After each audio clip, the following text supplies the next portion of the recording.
Corruption का जो issue है वो हमारी गरीबी और भुखमरी का सबसे बड़ा कारण है। नॉर्थ ईस्ट में जो हमारे लोग रहते हैं उनकी हालत बहुत खस्ता है। बिलो पॉवर्टी लाइन रहने वाले लोगों की संख्या बहुत ज़्यादा है। पिछले अनेक सालों से गवर्नमेंट से अनेक प्रकार की केंद्र सरकार की मदद नॉर्थ ईस्ट को गई, पर वहाँ के जो कांग्रेस रूल स्टेट है उनने किस प्रकार उस पैसे का उपयोग किया है ये संशोधन का विषय है। जिस प्रकार से ये जो मैं आसाम गया था तो एक डिप्टी इंजीनियर के घर पर रेड मारा गया तो उसकी दीवार को अगर तोड़ा गया तो उसमें से 3 करोड़ रुपए की बैग निकली। 13 करोड़ बैग में 3 करोड़ निकले उसके घर से और टोटल 13 करोड़ उसके घर से मिले और बैग जो दीवार में रखी हुई थी, यानी दीवार में पैसे रखे थे। यानी ये गरीबी का और बेरोजगारी का सबसे बड़ा कारण है कि ये लूट, और ये बहुत भयंकर है। दिल्ली के लोग आगे हैं तो नॉर्थ ईस्ट के कांग्रेस के मुख्यमंत्रियों और नेताओं ने कहा हम भी पीछे नहीं हैं, उन्होंने भी इसमें कोई कसर नहीं छोड़ी है। हम ये सब विषयों को मैं आपसे प्रार्थना करूंगा कि नॉर्थ ईस्ट के समस्याओं को जितना दिल्ली में स्थान मिलना चाहिए उतना नहीं मिलता, ये उनकी वेदना है। और वहाँ जब मैं जाता हूँ तो अनेक लोगों ने मुझे बार बार ये बात कही है कि दिल्ली में भी हमारी कुछ बात चले, सरकार तक पहुँचे। भारतीय जनता पार्टी ने तय किया है कि हम इन सब करप्शन के ऑथेंटिक रिकॉर्ड्स को लेकर हम राष्ट्रपति को मिलेंगे, भारतीय जनता पार्टी का डेलीगेशन लेकर, और इसके प्रूफ्स हैं। देखिए मैं आपको एक बात बता देना चाहता हूँ कि जब भी भारतीय जनता पार्टी ने कॉमनवेल्थ के गेम के बारे में हो, 2G स्पेक्ट्रम के बारे में हो, जो भी बातें कही है वो विथ एविडेंस कही है। आपको याद होगा कि मुंबई में मैंने जब प्रेस कॉन्फ्रेंस लेकर जो बातें की थी उसके तथ्य आपके सामने रखे थे। जो प्रसार भारती के बारे में मैंने कहा था वो आगे सिद्ध हुआ, इंक्वायरी कमेटी में आया, और इसलिए हमने इन पूरे करप्शन के स्कैंडल्स के रिकॉर्ड्स तैयार किए हैं। ये सब डॉक्यूमेंट्स हैं और ये राइट ऑफ इंफॉर्मेशन के कारण इसके डॉक्यूमेंट हमारे हाथ में पूरी तरह से है। तो कोई पॉलिटिकल नेता हवा में बोलता है ऐसा ये नहीं है। मेरा आपसे अनुरोध है कि ये डॉक्यूमेंट हमारे कार्यालय में उपलब्ध है, आप तीनों रिपोर्ट पढ़िए और आपको जहाँ लगता है कि इसमें कुछ आपको क्लैरिफिकेशन चाहिए तो ये डॉक्यूमेंट वेरीफाई करिए और उसके बाद इसके ऊपर आप लिखिए। पर देश में इतने बड़े प्रमाण पर एक के पीछे एक करप्शन की स्कैंडल चल रहे हैं, ये हमारे भुखमरी और गरीबी का कारण है। और हमने ये तय किया है कि पहली बार हम प्रधानमंत्री को इसके बारे में हमारी जानकारी सब रिपोर्ट के साथ उनको देंगे, राष्ट्रपति को भी देंगे। और राष्ट्रपति को तो, प्रधानमंत्री को तो हमारे सदनों के नेता है वो उसकी जानकारी देंगे, पर राष्ट्रपति को मैं खुद हमारे पार्टी के डेलीगेशन को ले जाकर नॉर्थ ईस्ट के लोगों को लेकर हम राष्ट्रपति को इसकी जानकारी देंगे। और हम ये उम्मीद करेंगे कि देश के इंटरेस्ट में टाइम बाउंड ये इंक्वायरी सालों साल चलती है, ऐसा नहीं होना चाहिए। देश के लिए टाइम बाउंड इसकी इंक्वायरी होनी चाहिए और इंक्वायरी होने के बाद जो भ्रष्ट है उनके ऊपर कार्रवाई होनी चाहिए।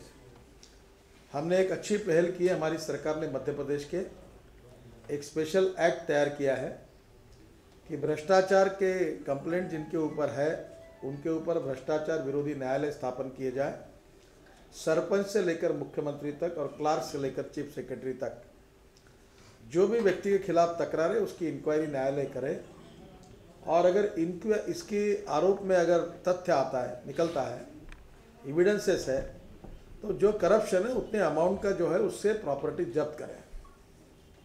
और ये कड़ी कार्रवाई करने की देश में आवश्यकता है। और एक बात का अध्ययन पिछले महीने भर से हम कर रहे हैं कि इंफॉर्मेशन टेक्नोलॉजी का उपयोग करके हम इसको कैसे बदल सकते हैं। और इसलिए मैंने देश के इंफॉर्मेशन टेक्नोलॉजी के काफ़ी एक्सपर्ट लोगों से संपर्क किया। 3 मीटिंगें मेरी हुई है और हम लोग ई टेंडर, ई ऑक्शन, ई परचेस, ई बैंकिंग ये चारों बातों पर रखकर हमारे प्रशासन को ट्रांसपेरेंट कैसे किया जाए और सरकार के बेसिक नीति नियमों में किस प्रकार से बदल किए जाए जिससे हम इसको रोक सकते हैं। मैंने काफ़ी अध्ययन किया है और अभी उसके बारे में ज़्यादा जिक्र मैं नहीं करूँगा, पर मेरा विश्वास है कि हमने हमारे इंफॉर्मेशन टेक्नोलॉजी का अगर ठीक से उपयोग किया और प्रशासन को ट्रांसपेरेंट किया, प्री क्वालिफिकेशन नॉर्म्स जैसे रहते हैं, टेक्निकल और इकोनॉमिक नॉर्म्स अगर ठीक से किए तो हम इसको टाल सकते हैं। जैसे मैं आपको बता चुका हूँ कि कॉमनवेल्थ गेम में एक सेंटेंस ने गड़बड़ की, और जिसको अप्रूवल प्राइम मिनिस्टर तक सब लोगों ने दिया था, गलती की। एक सेंटेंस यही था कि जिन कंपनियों ने कॉमनवेल्थ गेम और ओलंपिक में काम किया है वही कंपनी प्री क्वालिफाई होगी। ये इस एक वाक्य ने पूरे करप्शन को बढ़ावा दिया और पूरे रैकेटियर्स को फायदा मिला। जो प्रसार भारती में इंडियन टेलीकास्ट कंपनी सब डिस्क्वालीफाई होगी, लंदन की कंपनी क्वालिफाई होगी और उनने 3 दिन के अंदर 180 करोड़ का चूना लगा के कॉन्ट्रैक्ट फिर से दूसरे को दे दिया। ताज कैटरर को डिस्क्वालीफाई किया गया, तो ताज कैटरर ने इंटरनेशनल कंपनी के साथ जॉइंट वेंचर किया, तब समोसे और चाय पानी देने का कॉन्ट्रैक्ट उनको मिला। नेहरू स्टेडियम पर आर्किटेक्ट कंसल्टेंट ऑस्ट्रेलियन है, कपड़ा अमेरिकन, सिलाया मेक्सिको में, रोप जर्मनी से, नटबोल्ट स्विट्जरलैंड से और मजदूर ऑस्ट्रेलिया के, और संडास पर टाइल्स चिपकाई ऑस्ट्रेलियन कामगारों ने, लाया माल हवाई जहाज से, और 100 करोड़ के काम पे 980 करोड़ रुपए खर्चा किए, देश को चुना लगाया। ये मैं इसलिए अधिकार के कह सकता हूँ, आपको बहुत से लोगों को पता नहीं होगा कि मैंने मुंबई पुणे एक्सप्रेस हाईवे बनाया, फ्लाईओवर्स बनाए, और तब मेरे सामने ये प्रॉब्लम आया था कि एक्सप्रेस हाईवे देश में किसी कॉन्ट्रैक्टर ने बनाया नहीं था। तब मैंने कहा था कि अगर नहीं बनाया है तो पहले यही ऐसी प्रकार से अधिकार ने रखा, सूर्य फॉरेन कंपनी क्वालिफाई हो गई, मैंने उठा के फाइल लिटरली फेंक दी, ऐसे उठा के फेंक दी बाहर से, मैंने बोला मैं करूँगा नहीं। और मैंने हिंदुस्तानी कॉन्ट्रैक्टर्स को क्वालिफाई किया, 10% मोबिलाइजेशन एडवांस दिया, 10% मशीनरी एडवांस दिया, और जितनी मशीनरी आई, पेवर्स आए, प्रीकास्ट की मशीनरी आई, कंक्रीट मिक्सर्स आए, सबके ऊपर कस्टम ड्यूटी, मैं इस मंत्रालय का मंत्री था, चेयरमैन था कंपनी का, MSRDC का, मैंने 27 करोड़ रुपए कस्टम ड्यूटी भरी, और करीब 450 करोड़ की मशीनरी उस समय मुंबई में आई, जिसके कारण देश की कंस्ट्रक्शन इंडस्ट्री अपग्रेड हुई और पूरे इंडियन कॉन्ट्रैक्टर्स ने काम किया। परिणाम क्या हुआ, 3600 करोड़ का एक्सप्रेस हाईवे मुंबई पुणे 1650 करोड़ में बना, 2000 करोड़ बचे। फ्लाईओवर 1800 करोड़ के 1000 करोड़ में बचे, 800 करोड़ बचे। और इसलिए मेरा कहना है कि ये जो बात थी ये बहुत बड़ी गलती थी, और इसमें जो मेन पॉलिसी मेकर्स हैं, सबसे हाईएस्ट अथॉरिटी के लोग हैं, अगर वो ठीक से काम करते तो ये नौबत नहीं आती। और इसलिए हम लोग ये अध्ययन कर रहे हैं कि हम लोग इंफॉर्मेशन टेक्नोलॉजी का उपयोग करके ऐसी नीति बनाएंगे कि जिसमें हम करप्शन को रोक सकें। दूसरी ओर ये करप्शन विरोधी कानून भी बनाए, दोनों का हमने प्रोफाइल्स तैयार किए हैं। कलकत्ता के मीटिंग में हम उसका जो प्रारूप है, प्रोफाइल है, वो चीफ मिनिस्टर और सबको विचार करने के लिए देने वाले हैं। और उसके बाद में हमारी जो पार्लियामेंट्री बोर्ड है, कोर कमेटी है, जो हाईएस्ट बॉडी है, उसमें इसका हम लोग विचार करके उसको फाइनल करेंगे, सुझाव जो आएंगे उसके साथ, और सब बीजेपी रूल स्टेट को आदेश देंगे कि आपका प्रशासन इसी दिशा से चलना चाहिए। और इसी प्रकार से करप्शन जो हो रहा है इसके बिल्कुल विरोध में हमने हमारी पार्टी करके हमारी तरफ से कुछ पॉजिटिव उपाय योजना हम कर रहे हैं। ये CAG है, इन्फोर्समेंट डायरेक्टरेट है, विजिलेंस कमीशन है। मेरी जानकारी है कि CAG के ये नॉर्थ ईस्ट के रिपोर्ट्स पेंडिंग में हैं।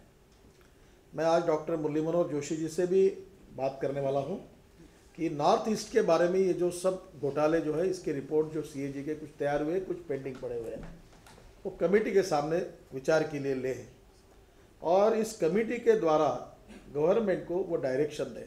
मैं उनसे प्रार्थना करूँगा कि ये बहुत भयंकर है, मिसयूज ऑफ पब्लिक मनी है, और इसके बारे में जो 64 मीटिंग ऑफ मिनिस्टर्स जो है CWG की, उसका भी काफ़ी कुछ बातें आई है। मैं उसको इसको से कॉमनवेल्थ के नहीं जोड़ना चाहता, वो डिफरेंट सब्जेक्ट है। पर मैं आपको एक ही बात कह सकता हूँ, और वो नेता करके नहीं, मैनेजमेंट का विद्यार्थी के नाते कहना चाहता हूँ कि बाय सिस्टम को सुधारने से, इंफॉर्मेशन टेक्नोलॉजी का उपयोग करने से काफ़ी कुछ प्रमाण में अप टू 60 to 70% इन बातों को रोका जा सकता है और इसलिए प्रशासन को ट्रांसपेरेंट बनाना चाहिए। जब प्लानिंग कमीशन 250-300 करोड़ की ग्रांट देती है और वहाँ कुछ भी काम नहीं होता, लोग पैसा लेते, तो हमारे पास कोई ऑडिटिंग नहीं, ना अकाउंटेबिलिटी है ना ऑडिटिंग है, ऐसी कैसी सिस्टम है।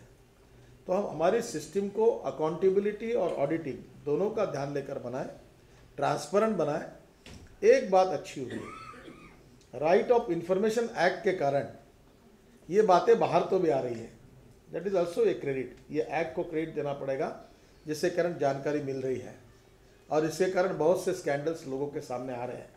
समय समय पर अगर कानून में सुधार होता है तो हम इसमें से निकल सकते। मैं केवल विपक्ष करके नेगेटिव बात और टीका टिप्पणी के नहीं करूँगा। जहाँ रूलिंग पार्टी स्टेट में है वहाँ हम पॉजिटिव उस सिस्टम को सुधारने का प्रयास करेंगे।